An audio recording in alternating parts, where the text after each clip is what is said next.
Bonjour chers amis. Pour terminer cette petite série sur les grands-parents qui nous a un peu occupés sur ce mois de février, j'en viens à une question importante qui est la transmission de la foi. Combien de fois ai-je entendu des grands-parents qui, avec beaucoup de souffrance, d'amertume, ont pu s'exprimer « Mon Dieu, mon Père, nos petits-enfants n'ont pas la foi ». On entend aussi, j'ai des petits-enfants, un petit-fils, une petite-fille qui n'est toujours pas baptisée. On voit là qu'il y a chez beaucoup de grands-parents une très grande déception et qui peut-être leur fait trop vite baisser les bras. Peut-être qu'à cette question, les petits-enfants n'ont pas la foi, on entend aussi d'une façon conséquente, mais qu'est-ce que j'ai fait, ou plutôt mal fait, pour qu'ils n'aient pas la foi ? Alors, de fait, dans ce monde qui est très bousculé, où on ne peut pas nier qu'il y a eu une régression importante de la pratique religieuse, de la foi, ce qui ne veut pas dire que les aspirations à Dieu, à la vie spirituelle, se sont éteintes. C'est au contraire tout le contraire depuis quelque temps. Bien sûr que nous voyons beaucoup d'enfants qui ne sont pas baptisés, qui n'ont pas fait leur première communion, et alors, ni confirmé, là c'est encore plus général. Mais surtout, on voit ces enfants qui, avec leurs propres parents, ne sont pas pratiquants. Peut-être que le schéma classique, c'est des grands-parents qui ont plus ou moins la foi, les parents très très peu, et les petits-enfants pas du tout. Mais pourtant, il y a de la religiosité dans l'air. Plus que jamais. Vous savez, c'est Malraux qui a dit que le XXIe siècle serait spirituel ou ne serait pas.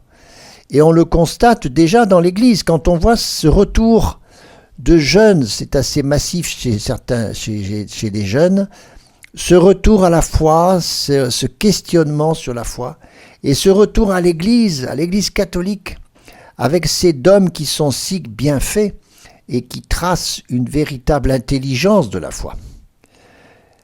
Alors que pouvons-nous faire, nous grands-parents ? Et je veux aussi, bien sûr, penser à tous ceux qui ont la joie de voir que leurs enfants et leurs petits-enfants ont bien continué cette belle, ont fait progresser cette belle graine qui a été semée en eux, car la foi n'est jamais qu'une semaille et les récoltes ne nous appartiennent pas. Comme dit le psaume 126, on sème en pleurant et on récolte en chantant. Mais ce ne sont pas toujours les mêmes qui récoltent et qui ont semé. Donc, chers grands-parents, ne soyons pas gagnés par un simple pessimisme, un manque d'espérance, car ce que nous avons pu donner, de fait, c'est pas toujours tout de suite que l'on peut en voir les fruits. En tout cas, la première chose qui concerne la mission des grands-parents, c'est la prière.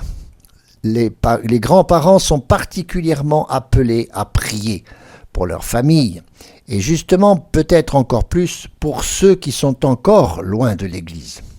C'est un véritable apostolat.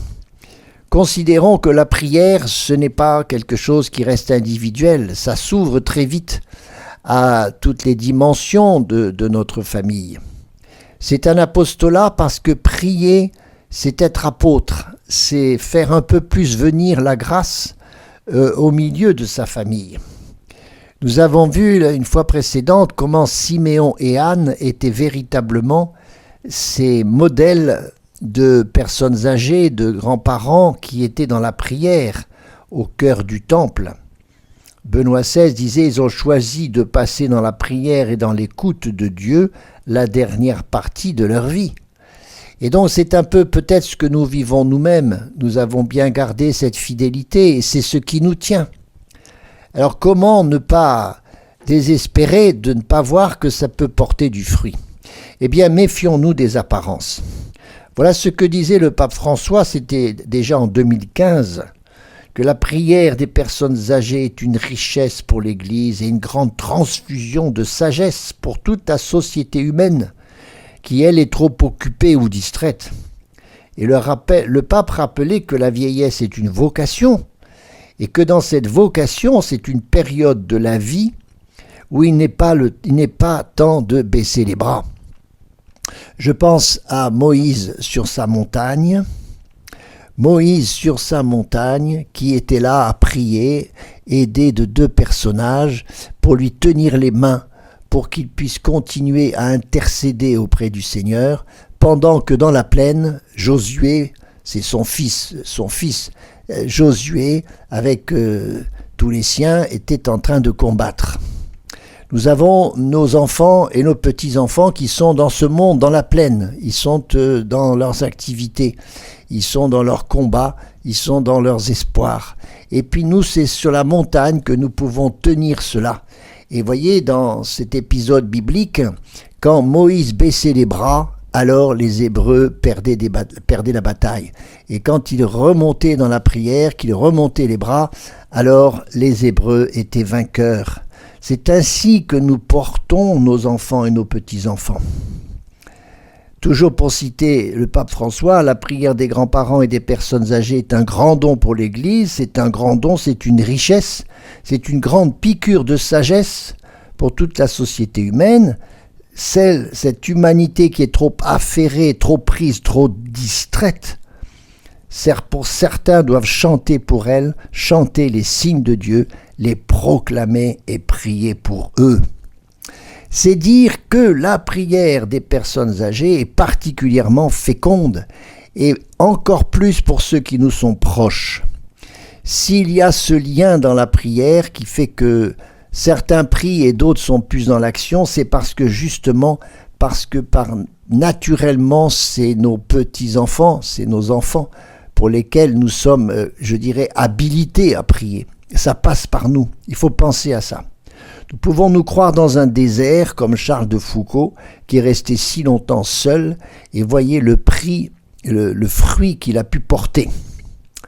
Alors ça, c'est quand on est un peu dans la distance. N'oublions pas de prier tous les jours pour les nôtres. Peut-être qu'on peut instituer, vous savez, cette espèce de boîte de prière où les gens viennent mettre des prières et des intentions de prière. Eh bien, avec un WhatsApp ou d'autres manières, on peut recueillir comme ça les intentions de nos enfants, de nos petits-enfants. Une petite fille qui va passer son bac, elle en parle tout de suite à ses grands-parents pour que les grands-parents prient pour ça. Voilà, et ça fonctionne. Alors ensuite, il y a la situation où ce sont nos petits-enfants qui sont chez nous. Ça peut être aussi que c'est toute la famille, voire les familles qui sont toutes ensemble, parce que nous avons la chance de les avoir toutes ensemble. Mais il n'y aurait que quelques petits-enfants avec nous. C'est parce que c'est chez nous que nous avons le devoir, et nous avons le droit, bien sûr, de faire cette prière du soir avec eux. Cette prière qui a tellement façonné les âmes. La prière en famille qui est là pour faire croître la foi. Un petit qui prie est un enfant heureux, dit Mère Teresa. Une famille qui prie, c'est une famille unie. Voilà, alors surtout quand c'est chez nous, nous pouvons et nous devons pouvoir instituer ça. Alors à la mesure de nos descendants qui sont plus ou moins croyants. C'est-à-dire que parce qu'ils auront une foi très vive, on pourra faire quelque chose de plus conséquent. Pour les autres, il s'agit de ne pas passer à côté, de réciter simplement un autre Père, d'exprimer quelques prières spontanées et puis des intercessions. Voilà, quelquefois on peut aussi lire un petit bout de la parole de Dieu, la parole du jour, comme on dit. Mais un grand-père qui prie à genoux, voyez, ça marque énormément les petits-enfants. Parce qu'ils ont une image de Dieu là qui va les marquer, je dirais jusqu'à la fin de leur jour. Et une grand-mère qui porte un petit enfant sur ses genoux, installé devant la crèche ou devant un crucifix, c'est aussi une image de Dieu qui nous prend. Voyez, Dieu qui est comme une mère qui nous prend sur son sein. Ce sont des très belles images de voir des grands-parents qui peuvent prier avec leurs petits-enfants. Et ne nous disons pas avec trop de pudeur ou de soi-disant respect des autres que l'on ne peut pas leur imposer ça. Si vous le faites chez vous, il n'y a pas de raison que parce que vous avez votre famille, vous vous arrêtez de prier. C'est complètement incohérent. Mais croyez aussi à la puissance de la prière. Parce que la prière, c'est cette espèce d'énergie, voyez, que l'on retire du ciel pour qu'elle soit aussi communiquée à d'autres. Voilà, et donc notre invocation, eh bien, elle doit continuer à être confiante, elle peut faire beaucoup, elle peut accompagner le cri de douleur de ceux qui souffrent, elle peut contribuer à changer les cœurs. Voilà ce que nous gardons de cette mission, de ne pas oublier de prier seuls pour nos petits-enfants ou avec eux quand ils sont avec nous.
Maintenant, transmettre la foi, eh bien sûr que c'est aussi parce que nous avons une langue, nous avons une bouche, nous savons parler de ce qui nous tient à cœur.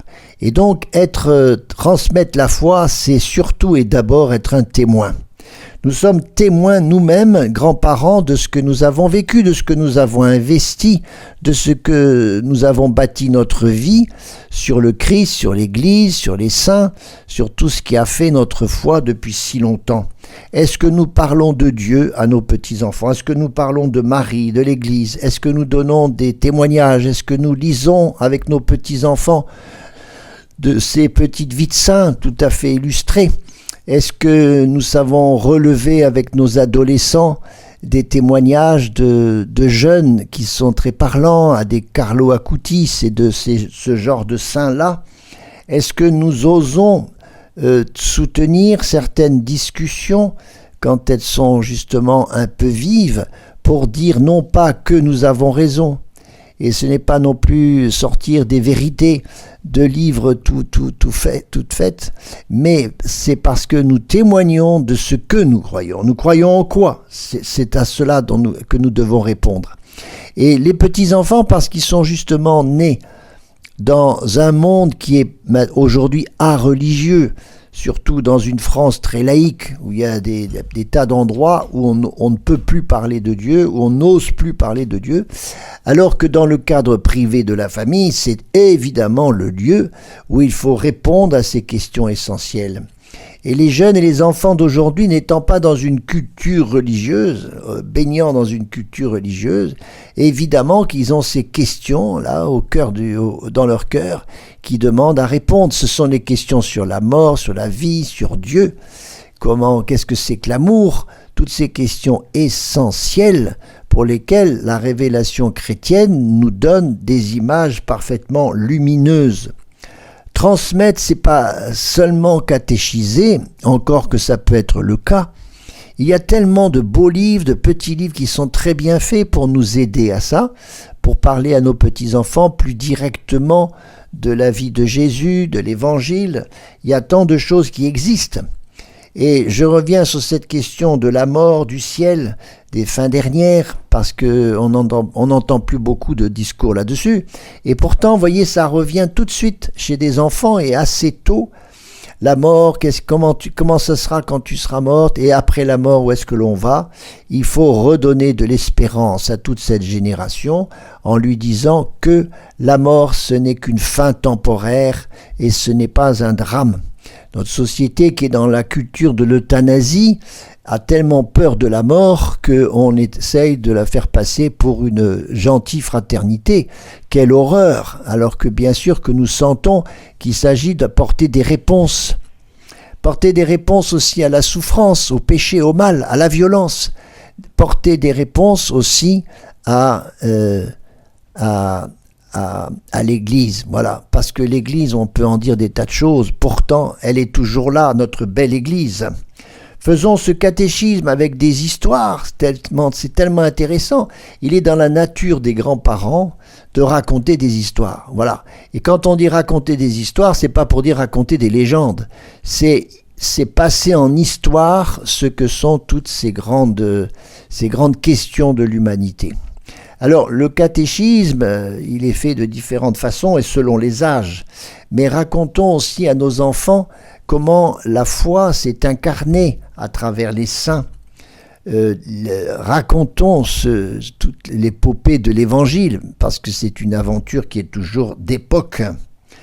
Et c'est aussi parce que, je répète, on répond directement à leurs questions que nous avons de quoi effectivement alimenter cela.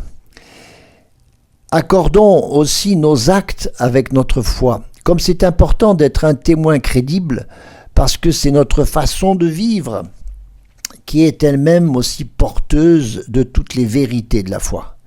Donc ça ne peut pas être simplement des affirmations intellectuelles, mais c'est aussi parce que je dis « je crois ». Moi j'ai vécu tout le temps comme ça. Et c'est parler de la dimension de l'amour, de la fraternité, du respect des autres, la façon dont on est capable aussi de faire des efforts, qu'on est capable de chercher du bien là où apparemment il n'y a que du mal. Alors maintenant, il y a des enfants qui sont effectivement loin de la foi, parce que c'est vrai que chez eux, il n'a jamais été question de cela. On peut même avoir des beaux enfants, des gens, pour nos propres enfants, qui se sont mis en hostilité à l'Église, à la foi. Dans quelle mesure nous pouvons bien sûr continuer à parler de notre foi? Eh bien, c'est une liberté fondamentale qu'il faut absolument réclamer à nos enfants, de pouvoir répondre en tout cas aux questions des enfants. Et pouvoir leur dire, sous le mode de jeu, et non pas sous le mode d'un jeu, c'est-à-dire du pronom personnel, je, c'est je crois. C'est ça que ça veut dire. Je crois, c'est credo. Ça veut dire que c'est notre droit de le leur dire. Mais jamais en passant par-dessus la tête des parents.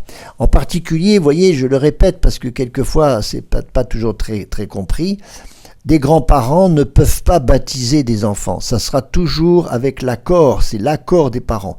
Et c'est les parents à qui on demande s'ils veulent baptiser leur enfant. Et quand les enfants sont plus grands, sans être encore adolescents ou adultes, il faut aussi l'autorisation des parents. Donc on ne peut pas pousser des enfants vers des sacrements sans qu'il y ait cet accord des parents. Ceci étant, s'ils sont eux très maladroits ou qu'ils ne veulent pas s'en occuper, ils peuvent bien sûr nous déléguer une certaine tâche en cette matière. Je l'ai dit la dernière fois, comment nous avons aussi une tâche, une mission d'éducation, et ça passe bien sûr par l'éducation à la foi. Mais de ces jeunes qui sont plus grands, quand on est des enfants plus grands, il ne faut pas non plus être trop catégorique. On n'est pas soit croyant, soit incroyant. C'est beaucoup plus compliqué que ça aujourd'hui. Des personnes se sont éloignées de Dieu tout simplement parce que elles ont eu des grosses épreuves dans leur vie. Ça peut être le cas de vos enfants, et qui de ce fait s'en sont pris, pour ainsi dire, à Dieu. Et ils ont beaucoup de mal à accepter Dieu comme sauveur. Pour d'autres, c'est parce qu'ils ont été blessés. Blessés, ça peut être blessé par des chrétiens, justement. Il y a des contre-témoignages, et c'est tout ça qui peut faire comprendre qu'il faut du temps pour que des personnes commencent par guérir avant de découvrir la merveille de notre Dieu sauveur. Dans le livre d'Osée, on entend « là où il nous a blessés, là il nous guérira ». C'est souvent là où on a été déçu qu'on doit retrouver un tant soit peu de lumière. Après, vous me direz, mais il y a aussi un monde matériel qui les enfonce beaucoup dans le matériel ou dans l'indifférence. Mais je crois que tôt ou tard, et surtout à la faveur d'épreuves, très souvent, nos enfants, nos petits-enfants vont connaître des transformations profondes de leur état d'âme. Et l'indifférence ne dure pas forcément, parce que l'on ne peut pas vivre sans Dieu, parce que nous avons été créés pour cela, pour chercher ce qui est le sens de notre vie. Et cette quête de sens aujourd'hui, elle est tellement forte qu'il faut surtout se retrousser les manches et s'y mettre très sérieusement. La distance dans la vie chrétienne n'est pas un véritable obstacle, mais si nous sommes constants, si nous sommes cohérents, si nous sommes crédibles, voilà ce qu'est l'enjeu, c'est d'être crédible, en particulier parce que nos actes sont une sorte d'évangile réalisé. Alors là, de fait, c'est quelque chose qui va rejoindre nos enfants ou nos petits-enfants. Intéressons-nous à ce qu'ils sont, afin qu'ils puissent aussi s'intéresser à nous-mêmes. Pour ce qui est de la messe, nous allons à la messe, nous y allons, et c'est évident que si nos enfants sont là, nos petits-enfants, on les invite à venir avec nous, et très souvent, ne serait-ce que par curiosité, ils vont pouvoir nous accompagner. Mais disons aussi la joie que c'est pour nous de vivre ce temps avec Dieu, de se retrouver avec d'autres chrétiens. Ne présentons pas la messe comme un devoir, mais finalement comme une certaine joie. Nous avons tant à dire, nous avons tant à faire en ce qui concerne la foi qu'on ne peut pas douter qu'il va se passer quelque chose. C'est une question d'audace et en même temps une question de respect. Parce que bien sûr qu'on respecte ce que sont les autres, mais en même temps on affirme ce que l'on est en toute quiétude. Et c'est assez facile que des grands-parents puissent faire ça, parce qu'on ne va pas forcément leur taper dessus. Vous voyez, ils sont absolument acceptés comme ils sont. Et je crois qu'il faut absolument être convaincu que nous sommes de véritables missionnaires, que finalement la grâce des grands-parents, c'est d'être tout à fait des témoins de la foi au milieu de leur famille.